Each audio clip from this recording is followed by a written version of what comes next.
Yo, what's going on guys, AUREX here and welcome back to another Destiny video. And in this video, I'm going to put together a complete guide for the hard mode of the Wrath of the Machine raid. I've just completed it with my fire team, we did it in just over an hour. It wasn't actually too difficult, there weren't, truth be told, that many changes. So in this video, I'm going to condense all of them and tell you what you need to know for all of the encounters. So if you do enjoy this, you do find it helpful, then a like would be super appreciated. Comment down below if you have any questions. Also, just before I start, I am making this guide with the assumption that you have an understanding of the normal mode mechanics. So if you have not done the raid at all, then I will link my normal mode guide in the description box down below. But assuming you know how the fights work from normal mode, then let's get started. First things first, Vosik Phase 1. Simply opening the door. This one really doesn't change at all, apart from the fact that the enemies are slightly stronger, because of course it's heroic, but that is a running theme throughout. Every single time you encounter ads or trash mobs, they're all going to be slightly stronger because of course it is a higher light raid. But fundamentally this one is exactly the same. You grab the light, you get 4 of them till you max your voltage, you dunk it in the spinner until it's maxed out, you throw Seaver charges at Vosik to drop his shield, and you then DPS him. The only difference is that he has a little bit more health, so it might well take you an additional rotation, but besides that there are no changes to Phase 1.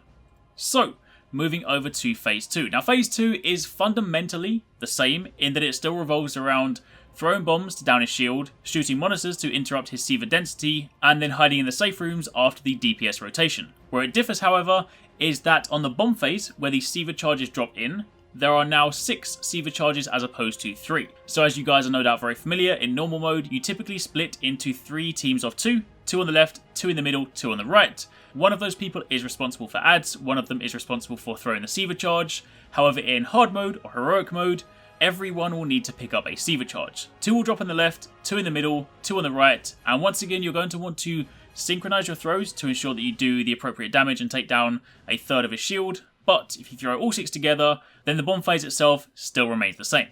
After throwing the bombs, you'll of course be familiar with the fact that you need to shoot the monitors behind him in order to interrupt his Seaver density move. Now unlike normal mode, the monitors that are highlighted this time are the 3 big monitors, one on the left, one in the middle and one on the right. The big monitors have more health, so whereas before you might have been able to take it out solo, you are going to want to team shoot it this time. It does take a lot more shots, but again, you shoot the monitor, take it out, and that behaves the same way. The only other thing you need to know about is after you have done the damage phase when you normally need to run to one of the safe rooms, this time round the shutter door on the safe rooms has been lowered, so you have to slide or crouch walk underneath it. You can't simply run into the room, you have to run and slide, or if you mess it up then run, crouch and walk under it. But once you're inside the room, again, it behaves the same. As a quick recap, your rough flow will be as follows. You will start off by shooting the ads, they'll come towards you, bombs will then drop in, all 6 members will pick up the bombs, you will then need to synchronize it, so have someone count down 3, 2, 1, you'll all then throw the bombs together, and then that will down a portion of Vosik's shield. You will then deal with some of the ads while simultaneously looking out for the monitor, and then once that appears, everyone will shoot it to make sure that you can interrupt his Seaver density attack. And once you've done that, you will then repeat the bomb phase. You throw all the bombs until his shield is fully down, you'll meet in the middle for a DPS phase, and then once the DPS phase has been completed, you will need to run to a safe room. Again, remember, you run to the safe room, slide under the door, shoot the panel on the wall, close it up, survive, and repeat the cycle. So, that is that. Also, another thing worth mentioning, the chests that spawn after the bosses, the hard mode chests, the ones that you open with the Seaver cache keys, are coloured in red. So in this case, on the left is the normal mode chest, on the right is the hard mode one. So if you only have limited keys and you're running hard mode, make sure you open the red chests. Now, with that out of the way, let's move on to the Siege Engine. Now, Siege Engine, once again, does not really change that much. In fact, the fight itself is pretty much identical up until the last point. The very beginning bit is the same, only there are a fair few more ads, and again, they're stronger because you're in heroic mode, so deal with them. But the first part, you shoot the turrets off the left and the right, you then shoot the core, that breaks down the door, you jump onto the Siege Engine, let it break through the wall, and then you make your way to the back. Once again, the dropship will come in, it will drop down the parts, drop down loads of ads, deal with them, watch out for shots from the ships because it will most likely one-hit kill you, but again, you move the parts. Now, the only time this will differ is when you get the parts near to the very end and you're going up the final ramp, they're going to drop a massive curveball on you in the form of a Devil Walker. Yes, that's right, the spider tanks. They're going to drop that right at the top of the last ramp just before you get onto the ramp of the Siege Engine. So once you've killed Mexis, you're then going to want to deal with this in one of 2 ways. Now, if you are well geared, I would recommend simply killing the tank. It just makes it a lot easier. However, if you are strapped for time, maybe you're trying to go for that 6-minute timer in the record book, then you can down the tank by shooting the leg and then simply run the parts past him. Whatever you do to get past it, whether you kill it, whether you down it, you need to place the parts in the siege engine, and once again that completes the encounter. So realistically speaking, the only difference is in the form of this big wall, which is the Devil Walker. Also in this case, our team did actually manage to tick off a thing in the record book, which is the complete this encounter in under 6 minutes. We did it in 5 minutes and 3 seconds, so that's another node for the record book. Then, after that, moving over to Aksis Phase 1. Now, Aksis Phase 1, again, behaves fundamentally the same way. The only difference is that there are now turrets. Those Siva turrets that you guys might have encountered in, say, the Sepix Prime Remaster Strike, or in some of the other missions, the ones that are really, really powerful, but they're not very difficult to take down. There are 3 of those located in this room. One in the center, where the Siva node spawns in the second phase, one on the left and one on the right. Now, if you have a sniper rifle, typically one shot from a sniper will disable the turret, but do bear in mind, turrets, unlike enemies, you don't kill them, you temporarily disable them. When you shoot them, they're disabled for around 20 seconds and then they will re-enable. Now, it's imperative that you keep your eyes on these because if you forget about them and you're running down trying to grab the Siva charge or the cannon, they will kill you very quickly. As mentioned, they are really easy to take out, but if you forget about them, they're also going to take you out really easily.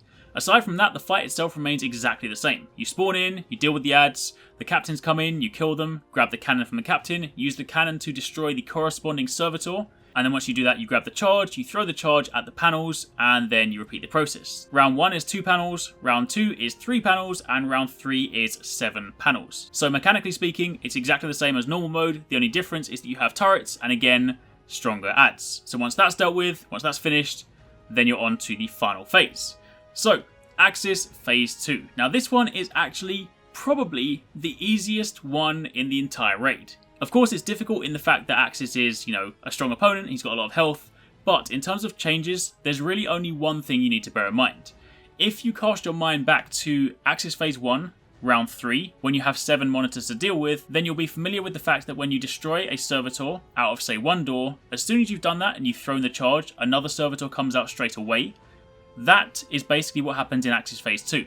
Whereas normally, when you do this in the normal mode difficulty, you will have 3 servitors come out in a wave, you destroy them, you grab the charges and you use it to take down a portion of Aksis's shield. However, in hard mode, the servitors will just rush you one after the other, so as soon as you've destroyed one and you've thrown the charge, another one comes out, which means there are 3 servitors coming out of all 3 doors. This does, however, mean that it technically speaking speeds up the fight because you get 3 charges per side per run, meaning if you throw them correctly, you have enough charges to down Aksis's shield in one rotation. So once you've done that, you'll then be familiar with the usual rotation of he'll teleport somewhere, you have the empowered person stun him, you then deal damage to him, he then teleports again, you stun him, deal damage to him, he teleports a 3rd time, stun him, and this is the big damage phase. And this is where you do most of your damage. Once that's finished, you of course jump on the safe platform, and you go back and you repeat the cycle. Now the nice thing about Aksis Phase 2 is that those turrets that were there in Phase 1 are gone, so realistically the only thing you need to worry about in Aksis Phase 2 is of course dealing with the ads, getting the cannons, and making sure you deal with all of the servitors. Besides that, there's really not much else different. Now, one of the things that did confuse us to begin with is that Aksis has a red glow around him. Now, when we played through, we didn't really see this as anything particular other than him being perhaps a little bit more aggressive, jumping around a little bit more, being a little bit more precise with his shots. But beyond that, I didn't seem to have any sort of mechanical changes. So generally speaking, so long as you can deal with the influx of servitors, you're really good to go. We did this one in 2 rotations because we were putting out some pretty good damage. But of course, if you're doing this in 3 or 4, then still that's not going to be a problem. The only other thing you need to bear in mind is that if you've completed normal mode, then you'll know that at the very end, he tries to pull an Oryx on you where he goes to the middle and tries to do a last-ditch attempt to wipe your team. Now, this is basically the same in hard mode. The only difference is that when he first teleports back to the middle, he will kind of phase in and out. So a couple of the times if you're trying to line up some shots, then he will basically disappear for a second and reappear. But once he's done that a couple of times, he will then start doing what he always does, which is put his hand up in the air and charge up his Siva density. So the same thing still applies, just make sure you get your shots, kill him when he's in the middle, and then you are good to go. And that, my friends, is really all you need to know about the raid. Of course, once you finish that, you can grab your chests again. Do bear in mind, hard mode is where you can get those missing items. So I got the sniper rifle, I also got the pulse rifle, the machine gun.